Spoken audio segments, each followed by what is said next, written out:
Fala, meus bons! Passando por aqui apenas para mostrar para vocês uma classe que eu desenvolvi para quem está desenvolvendo ou quer desenvolver projetos que exibam dados, né?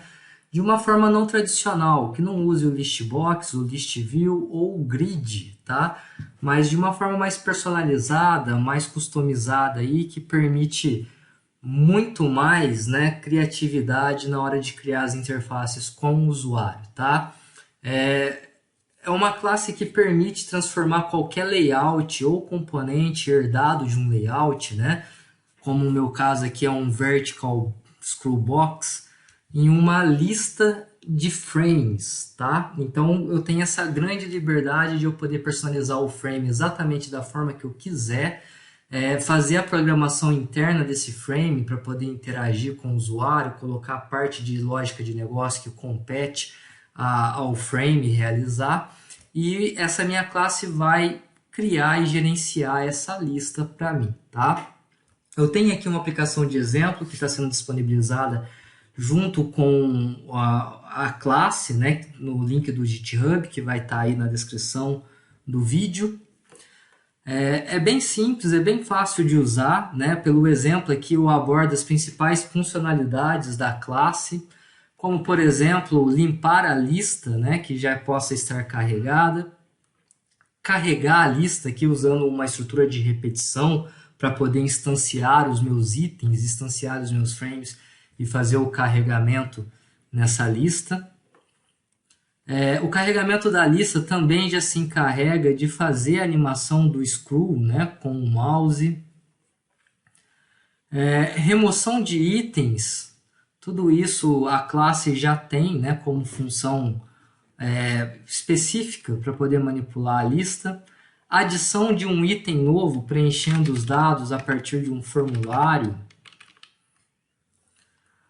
Ele já direciona para onde o item vai ser adicionado aqui no scroll, né, do nosso vertical scroll box, e faz a animação do carregamento, tá?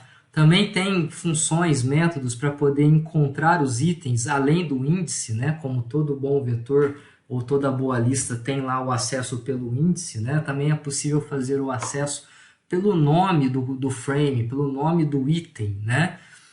E aí fazer a manipulação externa desse item através do formulário. Esconder o item, não remover o item, mas esconder ele e tornar a exibi-lo, ou remover ele pelo nome e não pelo índice. Tá? Essas são algumas funções básicas aqui que a classe já contempla para poder facilitar o desenvolvimento de projetos para os desenvolvedores e, né, que o exemplo vai ilustrar como fazer, né? O componente também suporta, né, para sistemas operacionais Windows o recurso de drag and drop, né, o arrastar e soltar. Tem um método próprio para poder iniciar o arrasto e para poder parar o arrasto. Aqui é só uma observação para quando você desenvolver o frame, se fizer como eu fiz, colocar um retângulo, lembra de marcar o hit test desse retângulo, né, envolvendo todo o frame para false, porque o arrasto se dá ao frame e não no primeiro filho ou no segundo filho do frame aí. E aí ele já vai fazer, né, esse recurso do arrastar e soltar pra gente, tá? Tudo bem simples, com uma linha de código, né? Lembrando que esse recurso de arrastar e soltar, eu testei ele no Windows, ele funciona para Windows, não vai funcionar para Android, porque ainda não tem, né, suporte a esse recurso de drag and drop no sistema operacional Android, tá? Se alguém aí puder fazer o teste no macOS e no Linux, né, Linux para desktop, um Ubuntu, um Debian da vida, eu agradeço muito, né, se puder dar um feedback se esse drag and drop também vai funcionar aí. Eu acredito que sim, mas confesso que não tive o tempo de fazer o teste, tá?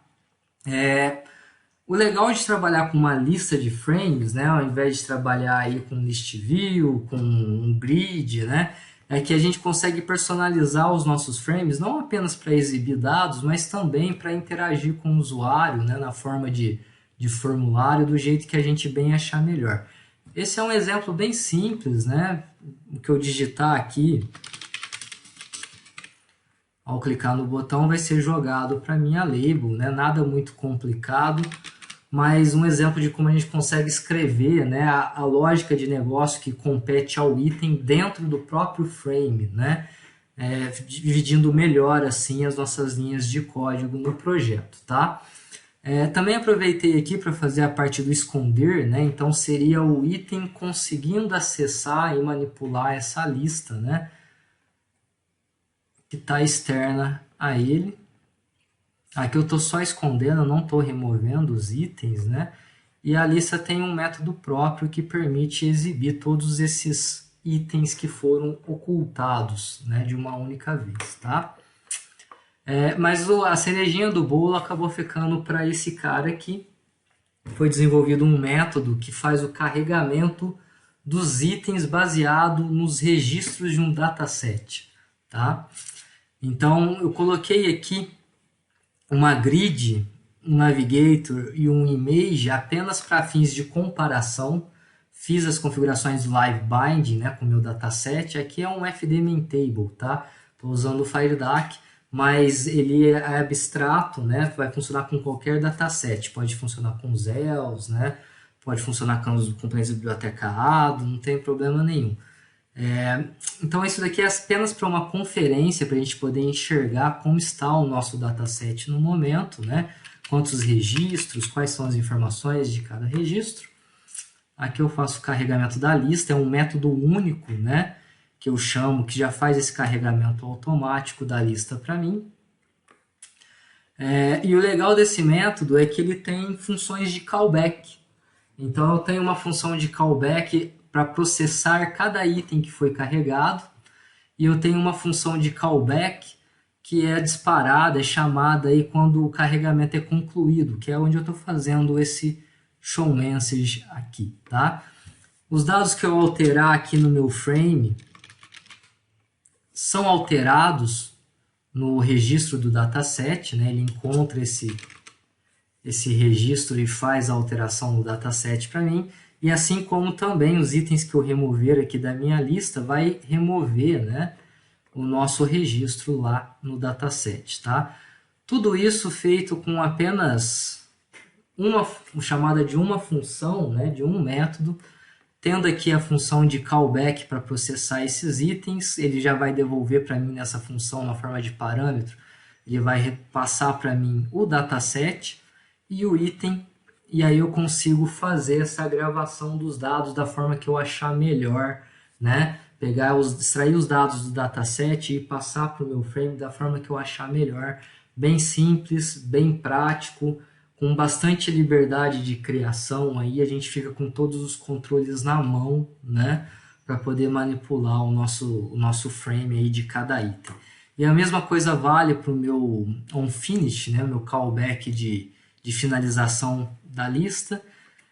Só que aí, claro, né, eu não passo o item, eu passo apenas o dataset, caso eu queira fechar o dataset, né, caso eu queira posicionar em algum registro específico, aplicar algum filtro, ou simplesmente exibir o total de registros que foram carregados aí no meu dataset, tá? Uma classe pequena, com métodos aí que vai facilitar muito, né, essa construção de listas de forma rápida, né? Não que seja difícil fazer isso, mas às vezes a gente acaba perdendo muito tempo, né, para conseguir personalizar as nossas listas aí da forma que a gente quer, e essa classe vem para poder auxiliar e poupar o tempo de vocês desenvolvedores aí, tá? Espero que vocês gostem, fiquem à vontade para alterar a classe no que vocês acharem melhor. Se quiser também contribuir, né, adicionar novos recursos à classe e mandar para mim para poder postar no GitHub, também agradeço. Me deem um feedback, me fala o que vocês acharam, o que vocês gostaram, o que vocês acham que poderia melhorar, recursos novos que vocês gostariam que fossem adicionados, né? E vamos dar continuidade nisso daí. Espero que vocês gostem e até a próxima.